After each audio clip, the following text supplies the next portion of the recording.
So, sweetheart, what's the bucket for? What I'm really hoping to find is wild sumac. It's really easy to find because it grows right on the side of the road. So this is it. This is sumac. Specifically, this is a variety known as smooth sumac, which is actually unusual to me. I usually see the dwarf winged sumac, but it doesn't matter. What you're looking for are these red berry spires. And all we need to do is clip off as many as we want, really, and we'll take them home and turn them into some of the best and easiest wildcrafting juice you'll ever had. So let me grab a few more. We're still on the way to our field trip, so I gotta hurry.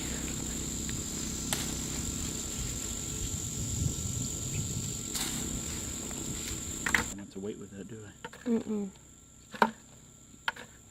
What you're really looking for is bright red. That's when you really want to harvest it. If you see some going down the road and it's bright red and you're not really ready to harvest it and it starts to get a little bit brown, that's okay. You just lost a little bit of the flavor. So here's an example of some that are just a hair past the prime. They're still good. You can still make this juice out of them, but they've lost that vibrant red color. So don't pass these by. But if there is something that's a brighter color, then that would make a more flavorful juice. That's all there really is to it. I do realize that the easiest sort of wild crafting are everything that you can eat just raw right off the plant, which is almost innumerable. But when it comes to doing something with your wildcraft, it probably can't get too much easier than this. So in here I've got the clusters of berries that we got from the smooth sumac plant that we found, and it's been a bad year. Usually I find these all over the place, and we were actually quite lucky to find these on our trip. 2 hours worth of driving, they were just about the only ones that we found. So all we're going to do is about a berry cluster about that size, about 2 of those per 2 liter.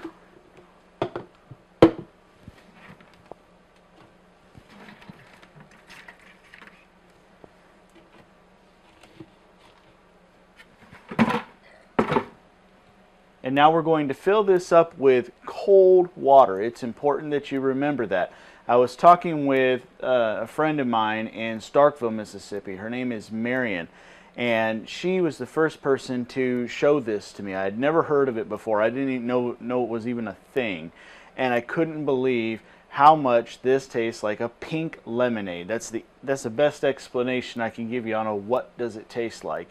And I was talking to her and getting her to remind me what would be the best time to pick these and what would be the right way to make this. And she made the point to say, make sure you make it with cold water. If you do it with hot water, it releases the tannins out of the berries and out of the stems. It's going to turn the drink very bitter.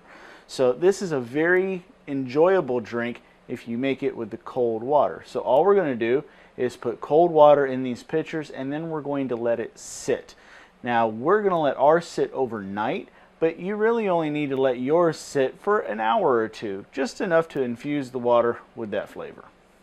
So it's the next morning, and one thing came to mind that you have got to realize, a realization you'll have to cope with, is the fact that these berry clusters came out of nature. And there's no other way to say it. There's no way to coat this. They're going to have insects inside of them of one variety or another. There's a couple different ways that I think you can cope with that. My way of handling it was to put these containers with the berries out on my back porch, and all of the creepy crawlies just crawl away, and come next morning all I have are berries inside of the water. Another way you might deal with it is to put the berries inside of some sort of a linen bag, something you're going to use to strain with anyway. Put the berries inside there, tie it off really well, and then cover it with water. And then maybe you'll never even have to see what I'm talking about. Perhaps another solution would be to take your berries and put them in a freezer first. Freeze them, bring them back out, let them thaw, and then process them. So There might be even more ways of dealing with it. So if you've ever done this, making sumac lemonade or something similar where the same problem might creep up, let me know how you've dealt with it, because I want to make sure people understand that this is a thing and not to freak out when they start pouring water in their pitchers and nature comes a little more alive. Well, here we are the next morning and my water is ready, and what I'm going to do is now just pour this off through a linen bag. There's nothing special about this. It's just a 100% cotton bag that lays about in the kitchen.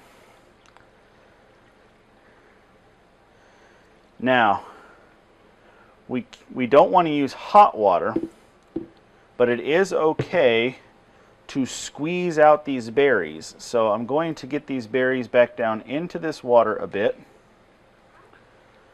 Bring this cloth out, and I want to wring it out.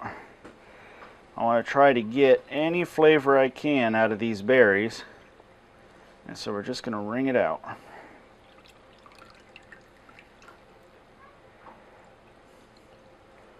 Alright. Now, I happen to like my beverages on the cool side. You could go ahead and drink this right now if you like. It's going to taste like a pink lemonade. Mine is going to go in the refrigerator and I'll come back and enjoy it later. Well, I hope you've enjoyed this little tip on something that you can use that might be growing wild either on your property or just down the road back to and from work perhaps.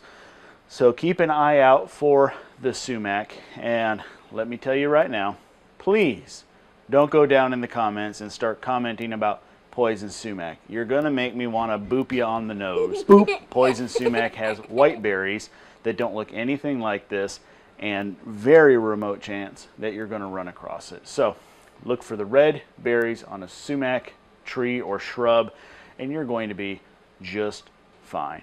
Thank you all so much for watching. If it's your first time here, hit that subscribe button up there in the corner. And as always, we will see you next time. Bye.